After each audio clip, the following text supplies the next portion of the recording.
Assalamu alaikum wa rahmatullahi ta'ala wa barakatuhu. Ku Islamu amahoro y'Imana abane namwe aho muherereye hose. Nongeye kandi kuramutsa ndabifuriza amahoro y'Imana mu banyu no mu byanyu, aho bose uko bw'isi, mu manuko bw'isi, mu burengero bw'isi ndetse no mu buraruko.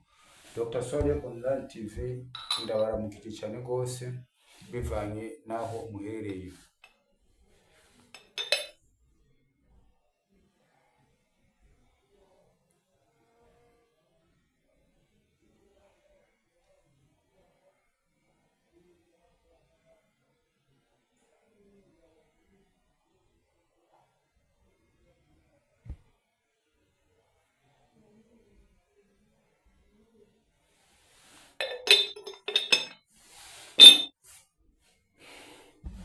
Ndabaramukije.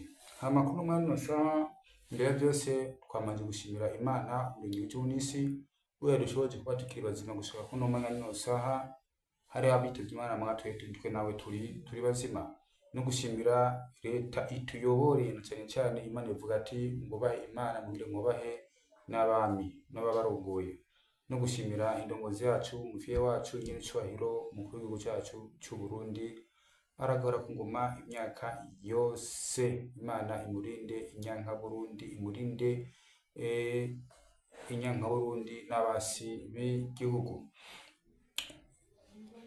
Nyuma y'ibyo onya ndashimye, nyuma y'ibyo onya nagombe ko twovuga n'iki, nagombe ko twovuga ku cyerekeye nagize gutanga ikiganiro nerekana uyu muti akazi ukora. Uyu muti urabona ko nabafise ngabona ko no muti uyu ni umuti ukomeye cyane gose mwana wa mama cyane gose. Dr. Swale singunda kwisigura nivuge ndakunda yuko ibikorwa nkora ari byo bimvuga. Uyu muti nawo n'abantu bavuye bari hanze y'ubu agakiya twakoreje no muti urabona bafise ndi ngaha mu Burundi bashaka kurungika muri Omani, Saudiya, muri Amerika ugashikayo no bafise ngaha mu muti. Dr. Swale dukoresha icyo yitwa ubuvuzi bw'iki bw'amajini, dukoresha amajini. Dushobora gutuma izindi ryanje tigenda kwa kanaka ku muntu yitwa kanaka umugirira nuko nyene.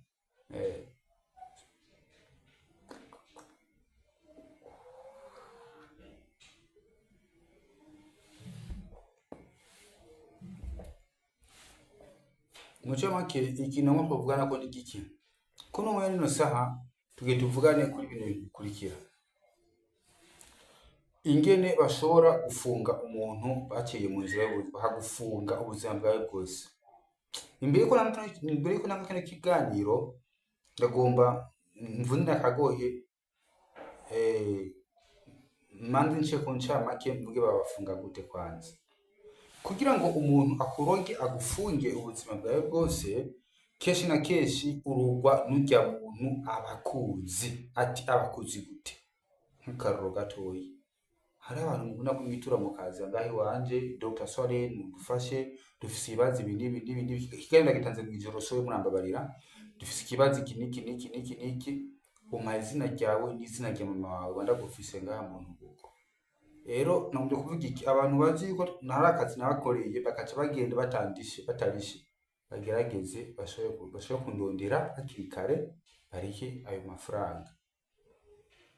Umaze kumurasha nkakora bujyanje bagakora amukaca wipoterera gusa kaca ugenda ukaca utengeneza inkuru ko vyagenze nuko ngenda kubwira yuko guhera mu tariki y'uno munsi abantu bazi yuko abantu bazishaka babiri bazi yuko batarariye batandunda ngo batarariye bandondire bari ariko naho ndabafunga pe nakazi muriko gahere, kuko ntushaka kuza kundondera ndakorera akazi unkinisha n'abantu bandike n'iko ndikora muco bigira pembeni utekereza. Hama muco make tugiye turabe keshi na keshi umuntu ashaka gufunga kuburozi akakuroga kukuroga no gufunga ibifungo.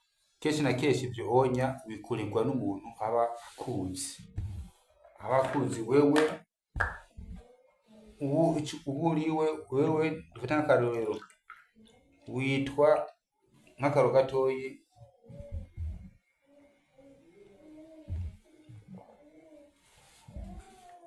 witwa Alima cyangwa witwa Everine cyangwa witwa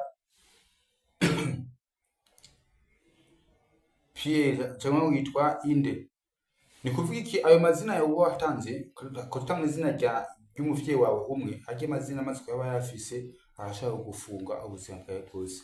Reka turabe ibimenyetso bigaragaza umuntu yafunzwe, umuntu yarozwe. Umuntu parava gufunga ubwoko bwinshi, ni kuvuga umuntu yagufunze aciye ku mugisha wawe, manake agufunza akoresheje umugengeri yawe, kuko kirabona si nyenyeri uraje wandondeye ati dogita nshaka nkore nukora akazi tuhageze hagati cyukwepo cyugenda uciupotera yanje ndabona umuntu asilia yake ni nyote yake ni wapi, bimeze gute? Maze kubona abo tukubona bamaze kundemye nanje ndagufunga na kufunga nyote yako fu baadaye ndio hivyo tena. Ariko twe turavura mugabo turoga gusa iyo turenganije turirenganura. Turabe ibimenyetso bigaragaza umuntu yafunzwe bakoresheje umugisha wiwe. Ikintu cya mbere kugira nte gutangura guhura n'imikoshi. Gutangura guhura n'imikoshi ibyo ukoze byose bikaba ngo imikoshi idahera.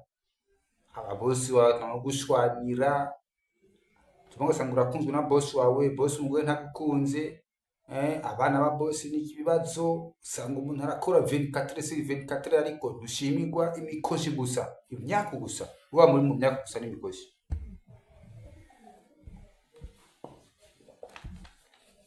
Cyo ikimenyetso cya mbere. Ikimenyetso kigira kabiri ni kuvuga yuko gushobora bukwi na bukwi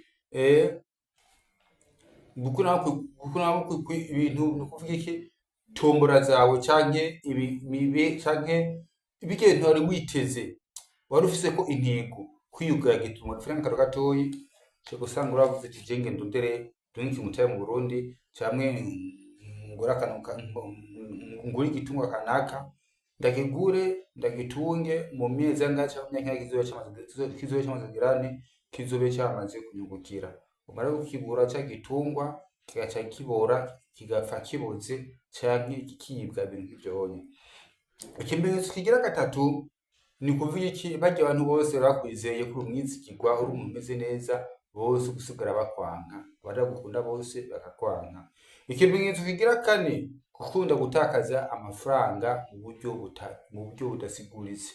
Bisa amafaranga mu nzu usanga amafaranga yatakaye, amafaranga waraguhaye uvuye hanana amafaranga usanga amafaranga yatakaye, cyangwa ugasanga amafaranga ya 10,000 havuyemo 5 tarenga nko miliyoni havuyemo nk'ibihumbi 300 utaziniye byagenze. Ikimenyetso kigira gatanu kukunda kumva uburuhe buridishane gose. Kwe cyumva uburuhe buridishane gose ni kubera yuko ugiye kuryama basigara ariko barakoresha umugisha wawe, nyota yako inachukuliwa na ibiwa inaenda kutumika, bona wetu faida unapata ni uchovu tu. Ikimenyetso kigira gatandatu gukunda kuota kesha na keshi indoto, kuna kuota kesha na keshi indoto ubona ukiri umwana mutoya cyangwa karota indoto ubona uri kwishure. Nimba ibyo bintu bifise ugaragaza mu Dr. Swale Online TV, ushobora gufasha kikare amazi atarenga inkombe cyane gose. Imana ibarinde murare ahajyana barakucyara.